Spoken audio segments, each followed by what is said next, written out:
Her father laid the folded paper on the whiskey-ringed table and slid it into the pot, as if it were nothing more than a stack of coins.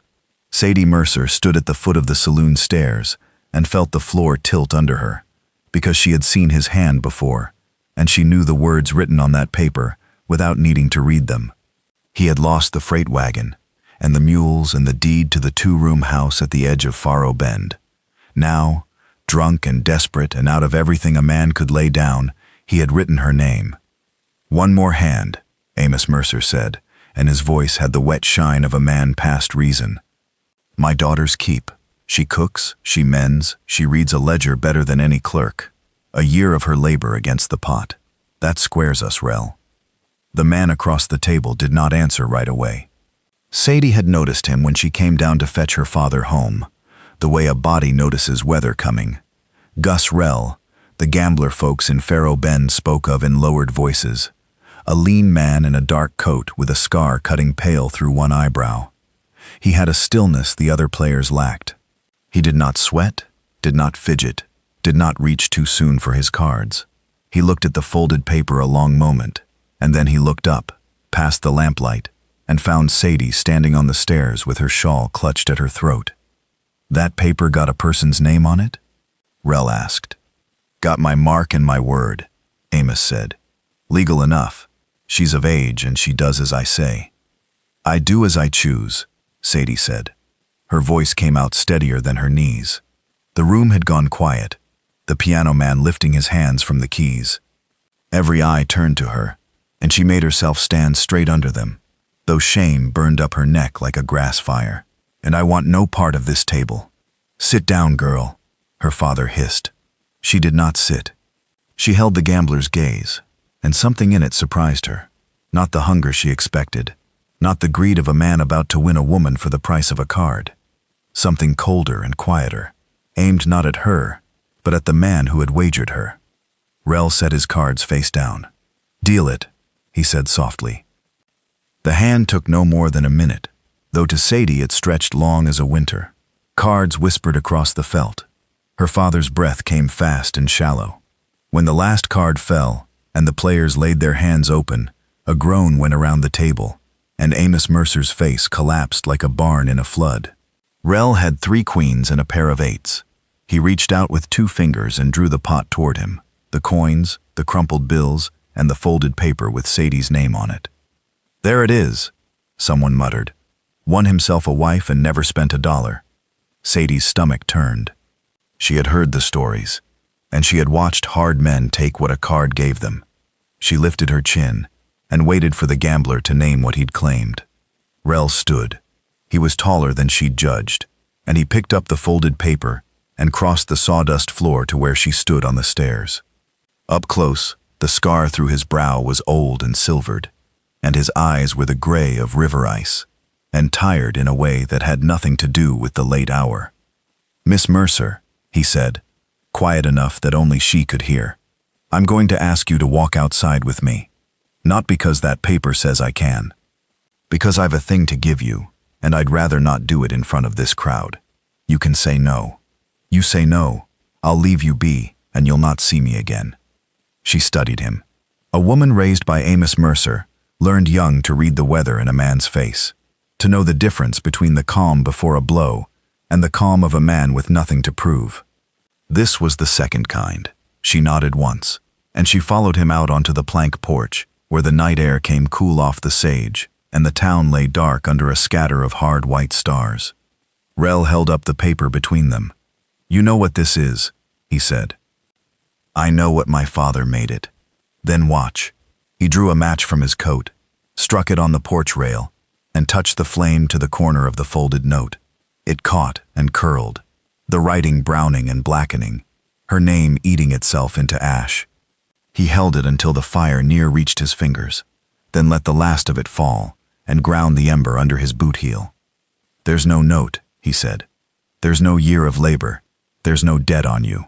Whatever your father owed, I've forgiven it, and whatever he thinks he sold, he never owned. You're not mine, Miss Mercer. You were never anybody's to lay down on a table." Sadie stared at the smear of ash on the boards. For a moment she could not make sense of it. because in all her years, she had never once seen a man in Faro Bend give up a thing he'd won. Why? She managed. Rel put the burnt match in his pocket, the way a careful man does out of habit near dry timber. Because I've sat at 100 of those tables, he said, and I've seen men lose their horses, and their farms, and their good sense, and I told myself that was their affair. But I never once saw a man wager his own daughter, and I found I couldn't sit there and let it stand. And I couldn't trust the next man at that table to burn it instead of keeping it.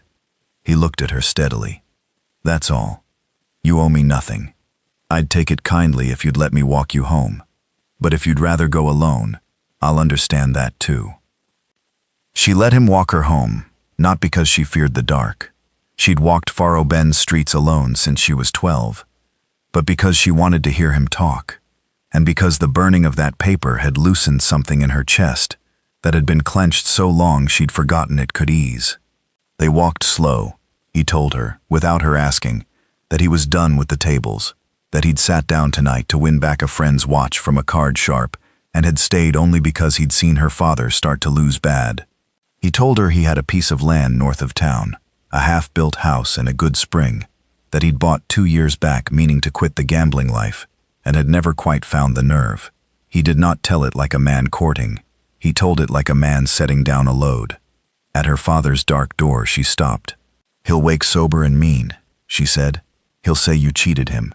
He'll say I'm still owed on that note. The note's ash, Rel said, and a man can't be cheated out of what he'd no right to lay down. But if he raises a hand to you, he stopped himself. That's not my place to finish. You've got your own say. I'll only tell you where the land is, and that there's honest work and a locking door on it, and a woman could keep her own wages and her own name and come and go as she pleased. That's an offer, not a claim. You think on it as long as you like. He touched his hat and left her there. She thought on it 3 days. 3 days of her father's black temper, of him swearing the gambler had robbed him, of him telling the whole town that Gus Rel had won his girl fair, and then shamed the family by turning her loose, like she wasn't worth keeping. The story grew legs in the retelling.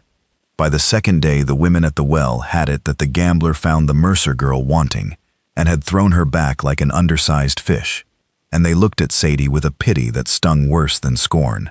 She fetched her water and said nothing, and let them think what they would, because she had learned long ago that a woman who explains herself to gossips only feeds them. Sadie held her tongue and did her mending, and watched her father drink up the last coins in the house. She had thought, once, that she owed him her staying, that a daughter's duty was a rope she could not cut, no matter how it chafed. But the burnt paper had shown her something she'd been too tired to see, that a man who would lay his own child on a gaming table had cut that rope himself, years back, and left her free, without either of them knowing it.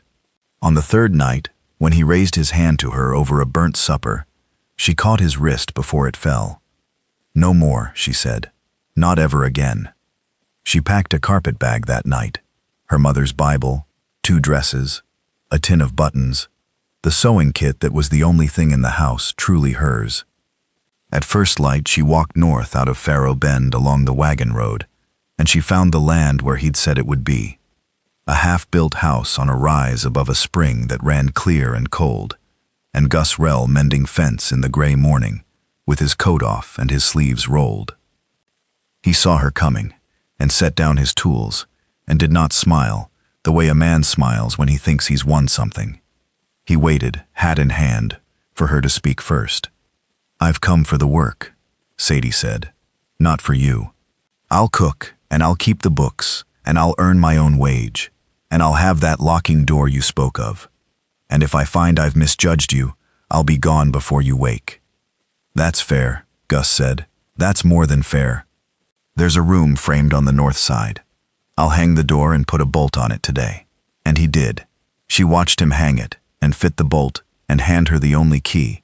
And that was the first night in Faro Bend she'd slept without one ear open for a footstep. The weeks turned. She kept his books, and found them honest and thin, and she made them less thin by trading her mending in town and her preserves at the mercantile. He rose before her and had the fire going when she came out. and he never once crossed the threshold of the room with the bolt, and he never once spoke to her as her father had. He taught her to read the sky for weather and to set a snare. She taught him that a ledger kept in a fair hand could stretch a lean winter into a bearable one. They worked well side by side, and each was surprised by it, having each spent a life expecting the worst of the other kind. The trouble came from a card sharp named Deakins, the same man whose crookedness had drawn Gus to that last table. Deakins rode out to the land one afternoon with 2 idlers behind him, and a grin like a split rail, meaning to have sport of the gambler who'd gone soft over a woman. He sat his horse in the yard and called Sadie the sort of thing men call women they mean to shame, loud enough for the hired boy to hear. And he told Gus that a note was a note, and a debt was a debt, and by rights, the Mercer girl belonged to the pot. Sadie came out onto the porch with the ledger still in her hand, and before Gus could speak, she spoke herself. "There is no note," she said, clear across the yard. "It burned. And I am no man's debt, Mr. Deakins, least of all yours. You've ridden a long way to insult a woman on her own doorstep, and you may ride the same distance back with it." Gus stepped down off the porch then, unhurried, and stood at her shoulder, not in front of her, at her shoulder, and told Deakins in a level voice that the spring was cold, and the road was long, and there was nothing here for him. Something in the gambler's old stillness must have reminded Deakins what Gus had been before he quit, for the man wheeled his horse and went, cursing, and did not come again. When the cattleman's talk in town turned ugly all the same, it was Sadie who walked into the mercantile with her chin up and set the record straight, and it was Gus who stood a pace behind her and let her do it, because he understood it was hers to set straight and not his. Winter came hard that year. A blizzard walled them in for 4 days, snow driving flat across the rise, until the window went white and the world beyond the glass simply ceased to be. They brought the stock into the lean-to and strung a rope from the door to the barn, so neither would be lost between, and then there was nothing to do but feed the stove and wait. They sat out the storm on either side of the one fire, and somewhere in those 4 days, the talking changed. He told her about the brother he'd lost, a younger boy, drowned at a river crossing while Gus was off winning money he did not need, and the guilt that had put him at the tables, chasing a hurt no pot could ever cover. She told him about her mother, dead of the fever when Sadie was 14, and the bright, sure girl she'd been before the drinking, took her father down by inches and took the house down with him. The second night the cold crept in under the door, and she wrapped in her mother's shawl and still shivered. And Gus, without a word, took his own coat from the peg and laid it over her shoulders and went back to his side of the stove and asked nothing and said nothing.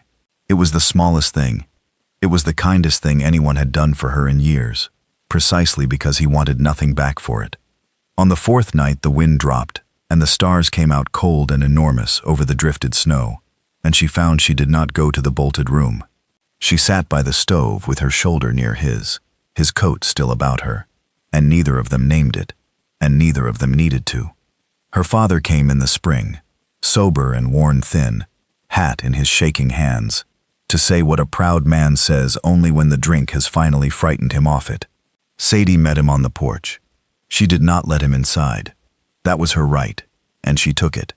But she gave him coffee and a plate, and she told him plainly that the girl he'd wagered was gone, and the woman who stood before him now kept her own accounts.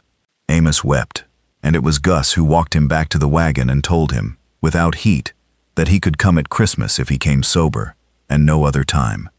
It was not forgiveness quite. It was a door left unlocked, which was more than the old man had earned and less than he'd hoped, and Sadie found she could live with the shape of it. They married in June, in the little frame church at Faro Bend, and Sadie wore her mother's dress let out at the seams by her own hand. She did not marry because a paper said she must, nor because a card had fallen a certain way in a smoky room. She married because a man had once held a note with her name on it, and having every right the crooked world allowed, had struck a match and set her free, and then had waited, quiet as still water, for her to choose to come back on her own 2 feet. Years later, when their children asked how they'd met, Gus would only say he'd won the best hand of his life, and then thrown it in the fire. And Sadie, mending by the lamp with the spring running clear beyond the window and the bolt long since taken off the door, because she'd asked him to take it, would look up and finish it for him.